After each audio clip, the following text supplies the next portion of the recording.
Welcome to Train Hot Dog, the podcast where I talk to myself on a train. Today we're going to be talking about that little switch under the rearview mirror and what it does and what it's for. Because I realized I've been wondering that all my life and I still don't really know. So let's get started. That little switch under the rear view mirror. Go. Why does the little flippy switch under my rear view mirror work? Ask science. How does the rear view mirror anti-glare work? Science world. Reddit is probably the more interesting answer. Help, I can slide back. V3RY_1PRZV says it's not a filter exactly, it's a type of prism. A prismatic rearview mirror, sometimes called a day/night mirror, can be tilted to reduce the brightness and glare of lights, mostly for headlights shining directly on the eye level at night. This type of mirror is made of a piece of glass that is wedge-shaped in the cross-section. Its front and rear surfaces are not parallel. On manual tilt versions, a tab is used to adjust the mirror between day and night positions. In day view position, the front surface is tilted and the reflective back gives a strong reflection. When the mirror is moved to the night view position, its reflectorized rear surface is tilted out of line with the driver's view. There's actually a reflection off the non-reflectorized front surface. Since the non-reflectorized front surface allows most of the light to go through, only a small amount of light is reflected into the driver's eyes.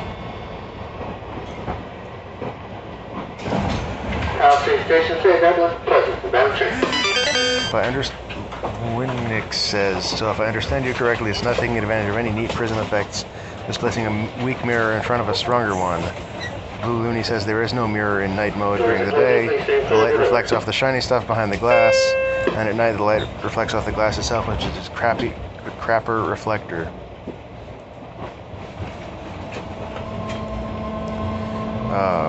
And there's a Wikipedia link here. A rear view mirror is a mirror in automobiles and other vehicles designed to allow the driver to see rearward through the vehicle's backlight, rear windshield, or windscreen. In cars, the rearview mirror is usually affixed to the top of the windshield on a double swivel mount, allowing it to be adjusted to suit the height and viewing angle of any driver and to swing harmlessly out of the way if impacted by a vehicle occupant in a collision.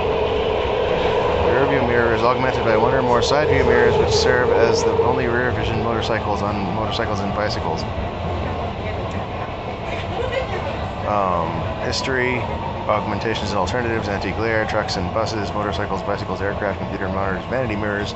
See also, there's nothing about dimming here, which is what the link was about. Some vanity mirrors can either be standalone handheld personal grooming mirrors, or they can be attached to the passenger sun visors of the car. Some computer monitors are fitted with rear view mirrors to see if anyone is positioned behind the user, where they can see sensitive information such as names and passwords being keyed in or on a screen. These are used especially on automated teller machines and similar. In 1956, the Civil Aeronautical Administration proposed a rearview mirror mounted right above the pilot to keep an eye when private aircraft are landing or taxiing on the runway to prevent collisions. Fighter aircraft usually have one or more rearview mirrors mounted on the front canopy frame to watch out for chasing aircraft.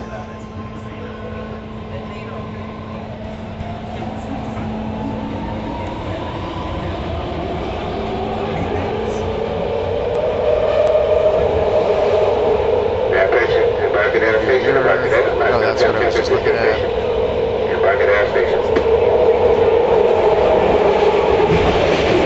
Anti-glare, there we go.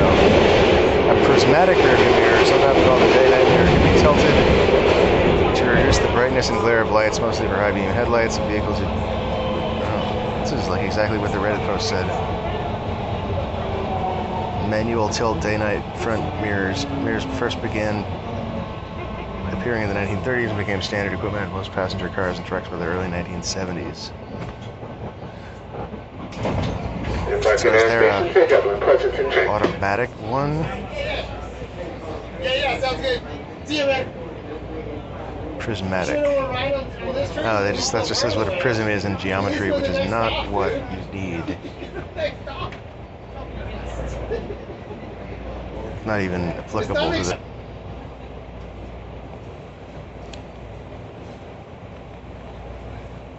Doors are closing. Please stay clear of the doors.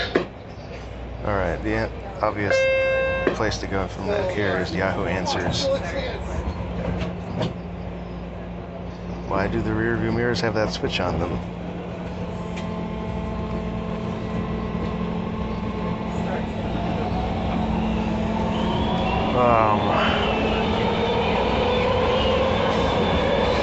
Rear view mirrors have that switch that changes the angle. Why is that? When would you use it? Aware that it's cars, so car lights don't blind you, but do people really use that? Please explain.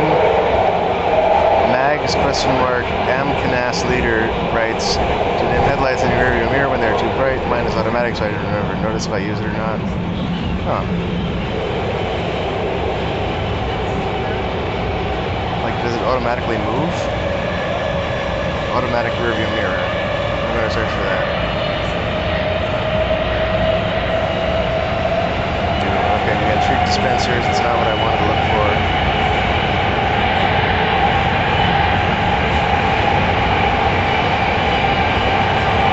Automatic rear view in mirror.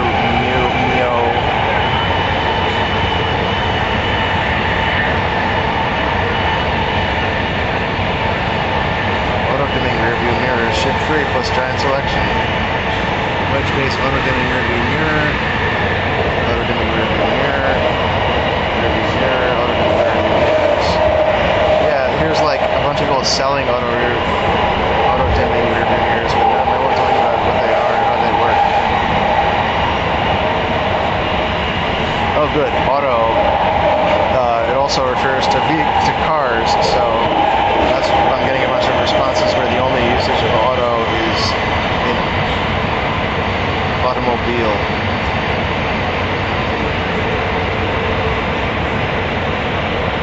Ever wonder what is happening when you flip up a rear view mirror up and down and increase or decrease the amount of glare coming from the vehicle behind you? I assume if you're still reading, you have, or at least have nothing better to do at the moment than to find out. In order to accomplish this aim, giving less expensive versions of the rear view mirrors have what's known as a prismatic wedge shape into the reflective surface. In more expensive models, electrochromism is used to automatically tip the mirror surface when exposed to increasing light. Prismatic rear view mirrors are manually operated using a tab below the mirror. It allows you to change the reflective surface angle of the light being reflected off it, day and night mode, if you will. What's specifically going on here is the internal mirror is actually is ground into something of a wedge shape when viewed from the side. The thicker edge at the top one gets thinner as it goes down, thus the rear surface reflects the light coming from a slightly higher object behind you than the front surface. In order to make the mirror surface more reflective, like most mirrors, it is coated with a highly reflective material. But the front and rear surface is actually reflecting the light back at you regardless of the position. However, when in the day position, the highly reflective black surface of the glass more or less overpowers the weak reflection you get from the front glass surface, which is much more reflective because it's reflecting light out of the back of your car, looking very bright relative to the inside of your car. The front surface at this point is just weakly reflecting light from the back seat of your car. At night, when you flip the mirror up, the back highly reflective mirror is reflecting the light off the ceiling of your car, which means it's reflecting almost no light because the ceiling of your car is typically almost black at this point, which is key for the system to work. The front glass, on the other hand, at this point is reflecting the bright car lights behind you, so you don't typically notice the rear surface reflections of your ceiling. You just see the dim reflections of the front glass. Another method for dimming the rear view mirror is electrochromism, which allows automatically adjusting the amount of light reflected by the rear view mirror. It's particularly handy in side view mirrors, which don't typically have a unique way to dim bright lights behind you. Electrochromism is a phenomenon that allows materials to change color when different energy levels are applied to them. Modern versions of these systems have photon detectors mounted on them that sense the amount of light reaching the mirror. When the detectors sense the amount of light increasing, the mirror is increasing beyond acceptable levels. Electrical charges applied to the electrochromatic glass and the light transmission properties of the glass are changed. In effect, this tints the glass, allowing less light to be reflected to the driver. That reminds me.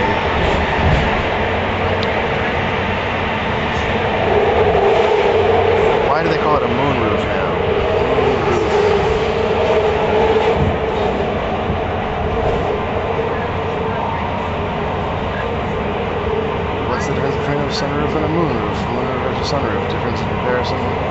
Cars.com.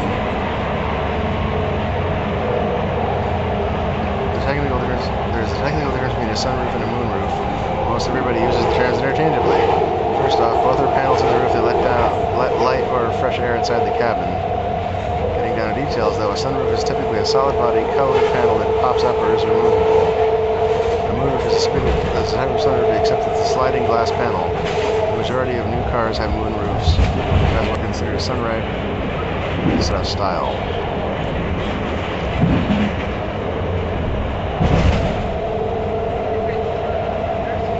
What is a moonroof? Kelly Blue Book.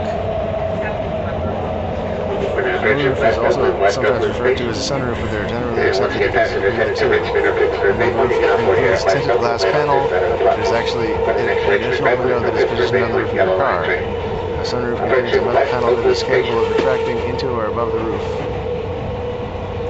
It might also tilt upward to allow outside air to enter the car. The term sunroof can loosely be used to describe any type of panel contained within the roof of the car that allows air, light, or both into the vehicle and is operable either electronically or manually. A sliding sunroof option often features a glass panel and may be advertised as a moonroof. A glass moonroof will allow more sunlight into your vehicle without the need to open the roof. This allows you to enjoy sunlight regardless of weather conditions. With the sunroof, you're only able to enjoy sunlight if the panel is open, also allowing the air to enter from outside the vehicle. Doors are closing, please stay clear of the doors. A moonroof will also usually come with a secondary interior sliding panel that is upholstered to match your car's interior. Sunroofs are traditionally comprised of painted metal that would easily blend in with the car's roof. A moonroof is technically considered a type of sunroof. There are actually several different types of sunroofs, moonroofs. Shouldn't that be roofs? R-O-O-V-E-S. Roof. Plural noun roofs. It really is. Roofs. The structure forming the upper covering of a building or vehicle. Roofs versus roofs. Grammarist.com.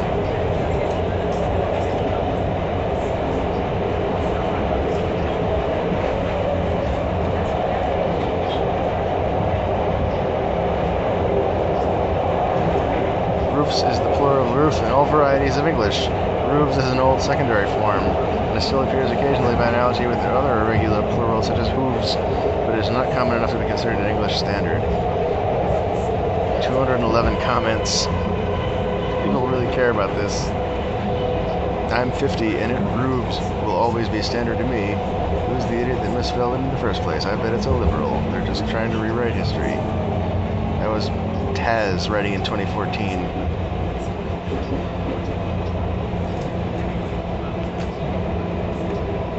Oh man, this is a flame war. Like the top comment is the start of a flame war.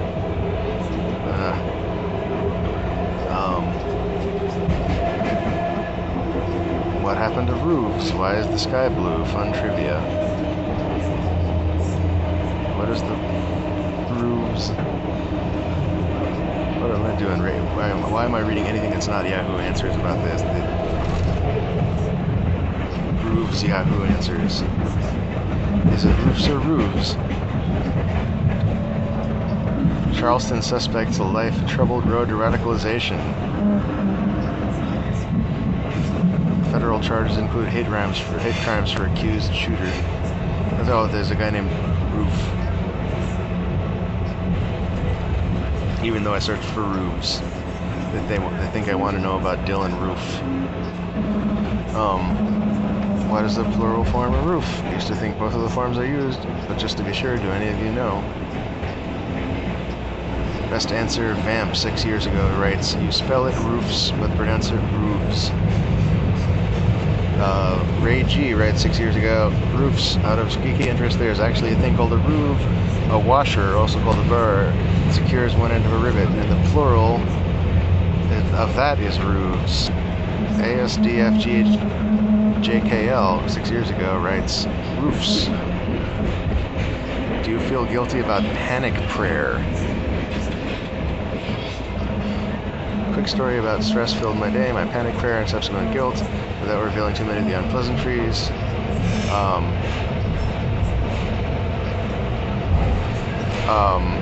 This guy talks about doing a bad job at something. Time for panic prayer. Hey Jesus, remember me, the guy who really calls on us and needs something. I need another favor. To answer your question, panic prayer is nothing to feel guilty or ashamed about. It is a mark of basic humanity, and I believe it should be on the list, praise, petition, and panic. Why not? Everyone does it, even atheists. Lake Merritt, 3, Dublin Like Pleasant the old and Trent. Balloon Buster writes, like the old saying goes, there are no atheists in foxholes. I walked out of my house one day to find a guy in a bulldozer level in the house next door. He took a break and I asked what he was doing. He said he was removing number for the owner. I took him by the arm and guided him around the rubble and pointed to the small house in the backyard. Uh-oh. Oh man, atheist, when Jesus raises you over his head before casting you into hell, what will your final words be?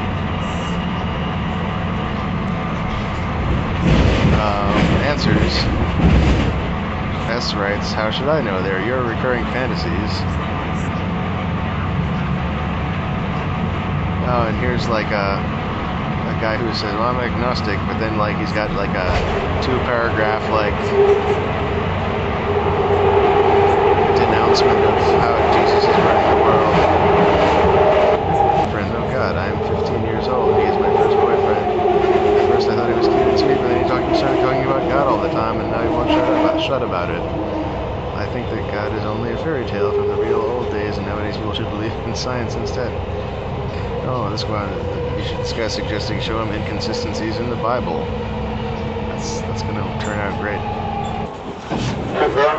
Dublin Pleasant and Trent. Alright, enough of that.